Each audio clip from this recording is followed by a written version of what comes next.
અંકલેશ્વર શહેરમાં મહોરમ પર્વ નિમિત્તે ગત રાત્રિના શહીદે કરબલાની યાદમાં યા હુસેનના નારા વચ્ચે કલાત્મક તાજિયાના જુલુસ નીકળ્યા હતા અને તાજિયાનું નર્મદા નદીમાં વિસર્જન કરવામાં આવ્યું હતું.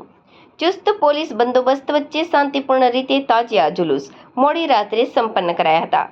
અંકલેશ્વર શહેર તથા તાલુકામાં પણ હજરત ઇમામ હુસેનની યાદમાં કલાત્મક તાજિયા બનાવવામાં આવે છે. ત્યારે યા હુસેન ના નારા વચ્ચે અંકલેશ્વર શહેરમાં મુખ્ય મુસ્લિમ વિસ્તાર એવા કસ્બાતીવાડ, હજરત હાલિમ સાદાતાર ભંડારી, અંસાર માર્કેટ, કાગઝીવાડ, સેલારવાડ, કસાઈવાડ, તાળફળિયા સહિત વિવિધ વિસ્તારોમાં તાજિયાનું જુલુસ નીકળ્યું હતું. શહેરમાં 25થી વધુ સ્થળેથી તાજિયા નીકળ્યા હતા, જેમાં મોટી સંખ્યામાં મુસ્લિમ સમાજના લોકો જોડાયા હતા અને રાત્રે નર્મદા નદીમાં તાજિયાનું વિસર્જન કરવામાં આવ્યું હતું. તાજિયાનું જુલુસ દરમિયાન કોઈ અનિચ્છનીય બનાવ ન બને તે માટે ચુસ્ત પોલીસ બંદોબસ્ત ગોઠવાયો હતો. આ ઉપરાંત અંકલેશ્વર ગ્રામ્ય અને જીઆઈડીસીમાંથી પણ તાજિયા જુલુસ નીકળ્યા હતા.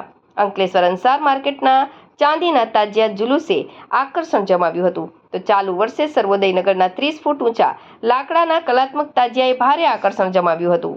ઠેર ઠેર શરબત વિતરણ તેમજ તાજિયા જુલુસ સાથે યુવાનોના લાકડી, ટ્યુબલાઇટ અને અગ્નિના દંડા સાથેના દાવપેચ જોવા ભીડ ઉમટી પડી હતી.